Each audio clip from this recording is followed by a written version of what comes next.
Hello student, ये JEE advance 2025 का जो पेपर सेकंड का क्वेश्चन नंबर 7 है।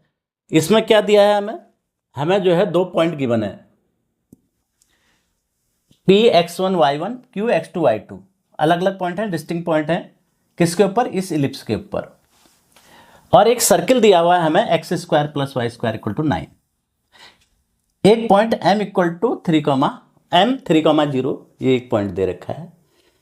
x = x1 एक लाइन है जो सर्किल C को R पर कट कर रही है, और एक लाइन x = x2 है जो सर्किल C को S पर कट कर रही है। इस प्रकार से कट कर रही है कि जो y1 y2 जो y कोऑर्डिनेट हैं इसके R और S के, ये क्या है? पॉजिटिव है। और ROM π/6 दे रखा है, SOM π/3 दे रखा है। और जहां पर O क्या है? ये ओरिजिन है, और mod xy जो है लेंथ है सेगमेंट की। तो कौन सा इसमें से सही है ये बताना है हमको। तो क्या करते हैं, सबसे पहले एक हम इलिप्स बनाते हैं, x² y²। ये इलिप्स बना दिया हमने, x² / 9 + y² / 4 = 1। ये इलिप्स हमने बनाया, ये इलिप्स बन गया। फिर उसके बाद हमको क्या करना है कि एक सर्किल ड्रॉ करना है, x² + y² = 9। इसका सेंटर और इसका सर्किल का सेंटर सेम है, और रेडियस 3। इसका सेमी मेजर एक्सिस कितना है? 3 है। तो 3 रेडियस का मैं एक सर्किल बना देता हूं। ये बन गया, ये सर्किल बन गया, ये सर्किल हो गया। अब वो कह रहा है कि इस पर मैंने इलिप्स पर 2 पॉइंट लिए हैं। एक P पॉइंट ये हो गया P, इसके कोऑर्डिनेट है x1 y1। एक Q पॉइंट है ये Q, इसके कोऑर्डिनेट है x2, y2। y1 और y2 पॉजिटिव है तो फर्स्ट क्वाड्रेंट में ले लिए। मैं यहां भी ले सकता था, सेकंड क्वाड्रेंट में, मैं कहीं भी ले सकते हैं, तो मैंने फर्स्ट क्वाड्रेंट में इनको ले लिया। y1 y2 पॉजिटिव है तो सेकंड और फर्स्ट क्वाड्रेंट में कहीं भी हो सकते हैं। अब वो कह रहा है एक लाइन, एक पॉइंट M जो है, पहले एक पॉइंट M यहां पर दे रखा है 3,0, यही होगा, इसके कोऑर्डिनेट 3,0 है, 3 ये है। अब एक लाइन x = x1 दे रखी है, x = x1 कहां से पास होगी? फिर वो P1 से पास होगी। ये लाइन, ये क्या है? x = x1 हो गई। एक लाइन दे रखी है x = x2, ये Q से पास होगी, ये हो गया। अब ये Q पॉइंट, उसके बाद वो कह रहा है कि ये जो है सर्किल को लाइन कहां पर कट कर रहे हैं? R और S पर कट कर रहे हैं। तो ये रेस्पेक्टिवली, ये R पर कट कर रहा है, ये S पर कट कर रहा है, ये हो गया। और हमें दे रखा है एंगल ROM π/6, ये नीचे भी कट कर रहा है, तो ये पॉजिटिव दे रखे हैं, तो इसलिए ऊपर वाले पॉइंट हम लेंगे R और S। नेगेटिव भी हो सकते हैं R और S, परंतु ये कह रहा है y1, इसके कोऑर्डिनेट क्या है? पॉजिटिव है, y कोऑर्डिनेट। अब हमें ये दे रखा है ROM, ये हो गया। ये एंगल कितना दे रखा है? ROM π/6 दे रखा है, ये π/6 हो गया। और ऐसी SOM ये कितना दे रखा है? π/3 दे रखा है। पूरा एंगल ये π/3 है, ये एंगल है। तो हमको ये हो गया, बस इतना गिवन है। वो ओरिजिन हो गया 0 0। तो हमें ये 4 ऑप्शन चेक करने हैं। पहले क्या कर रहा है? P और Q से पास होने लाइन की इक्वेशन। तो ये वाली लाइन की इक्वेशन हमको फाइंड आउट करनी है। कौन से लाइन की? ये P और Q से पास होने वाले, ये लाइन की इक्वेशन हमको फाइंड करनी है, P Q से पास होने वाली। तो पहले इक्वेशन, लाइन की इक्वेशन फाइंड करते हैं। तो कैसे फाइंड आउट करेंगे?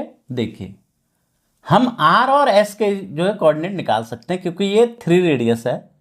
तो R के कोऑर्डिनेट क्या हो गए? 3 cos π/6 और 3 sin π/6।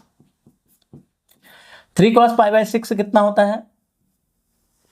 cos 30 √3/2, 3 √3/2, और sin 30 1/2। ये हो गए R के coordinate.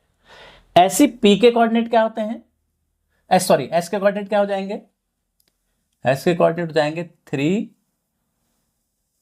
Cos pi by 3, 3 sine pi by 6, 5/3 sorry. तो एस के कोऑर्डिनेट क्या हो जाएंगे? एस के कोऑर्डिनेट हो जाएंगे 3/2, 3√3/2।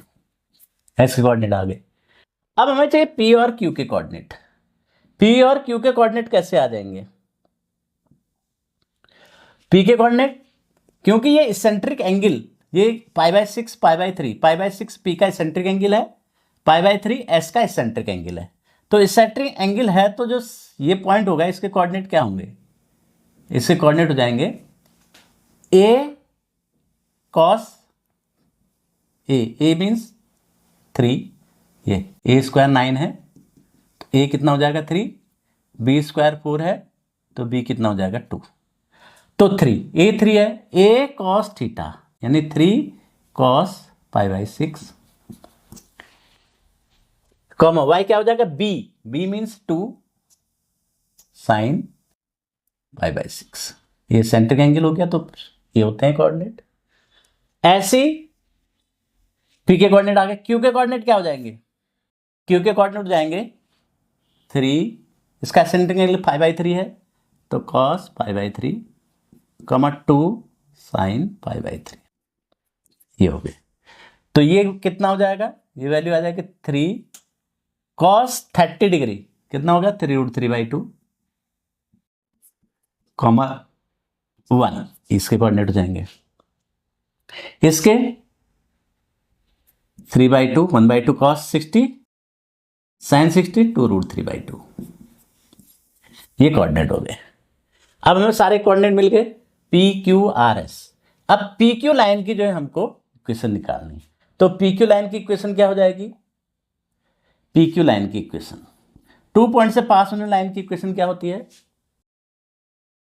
y माइनस y1, तो ये ले लो y minus 1 equal to y2 minus y1, y2 क्या हो गया? ये हो गया, y1 ये हो गया, यानी 2√3/2 minus 1 upon x2 minus x1, x2 कितना हो गया 3/2 माइनस 3√3/2, ये हो जाएगा into x minus x1, x1 कितना है 3√3/2, ये हो गया। तो यहां से क्या आ जाएगा?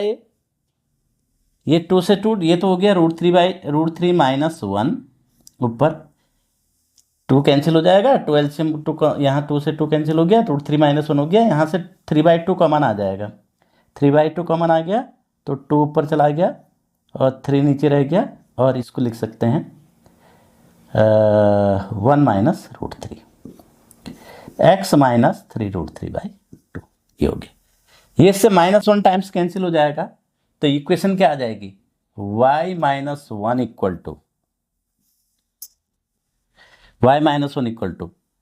तो -2/3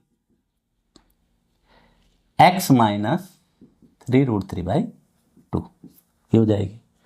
तो 3y minus 3 equal to -2x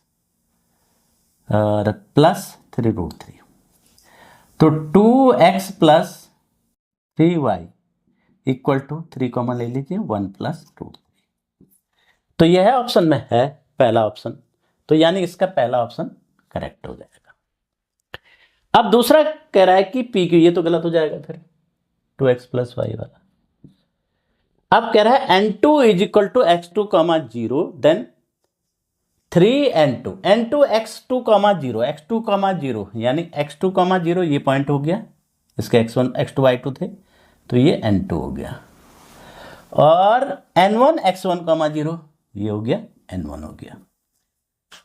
अब अगर n2q ये डिस्टेंस हो गई, यहां से लेके यहां तक की डिस्टेंस n2q हो गई, तो ये n2q क्या हो गया? q का y कोऑर्डिनेट हो गया।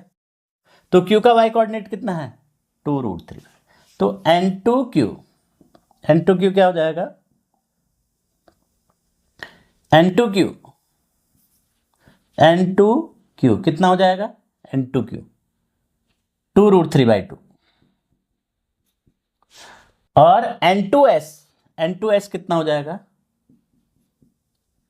N2S। N2S इसका y कोऑर्डिनेट कितना है? 3/2। ये √3 हो गया, तो 3 इंटू N2Q निकालो, that is equal to 3√3। 2 into N2S, N2S कितना है हमारा? N2S और N2Q कितना है? y कोऑर्डिनेट, Q का y कोऑर्डिनेट। तो गलत क्यों आ रहा है?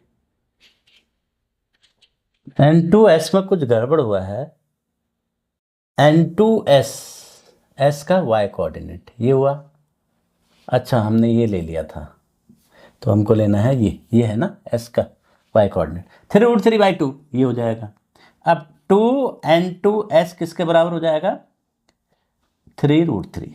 अब ये दोनों बराबर हैं, देखिए 3√3, तो ये दोनों बराबर हो गए, तो आंसर ये सही हो जाएगा आपका, ऑप्शन सी सही है। अब ऑप्शन डी को चेक करते हैं। ऑप्शन डी, तो ऑप्शन डी क्या है? N1P निकालना है हमको। N1P किसके बराबर हो जाएगा? N1P P का y कोऑर्डिनेट, यानी ये हो जाएगा 1। 9 मॉड N1P कितना हो जाएगा? 9 हो जाएगा। और N1R कितना है? R का y कोऑर्डिनेट 3/2 हो जाएगा। तो 4 इंटू N1R किसके बराबर होगा? 6 के बराबर हो जाएगा। अब ये बराबर है? नहीं है, तो ये नहीं हो सकता, तो ये गलत हो गया। तो आंसर क्या है यहां पर? ऑप्शन ए एंड सी जो है करेक्ट है।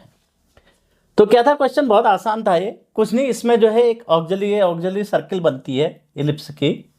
तो ऑक्सिलरी सर्किल का कॉन्सेप्ट आपको क्लियर होना चाहिए, क्योंकि जहां पर हम ये पी पॉइंट को फिर खींचते हुए वाई एक्सिस के पैरेलल लाइन ड्रॉ करते हैं, तो सर्किल के बाद जहां पर कट करता है, वो जो एंगल बनाता है लाइन ज्वाइनिंग, वो सेंट्रिक एंगल कहलाता है। और वो सेंट्रिक एंगल अगर थीटा है, तो इलिप्स पे जो पॉइंट होता है करस्पॉन्डिंग पॉइंट, इसके कोऑर्डिनेट क्या होते हैं? A cos theta, B sin theta. बस ये कॉन्सेप्ट आना चाहिए, बाकी ये सारा कैलकुलेशन है, कुछ नहीं है।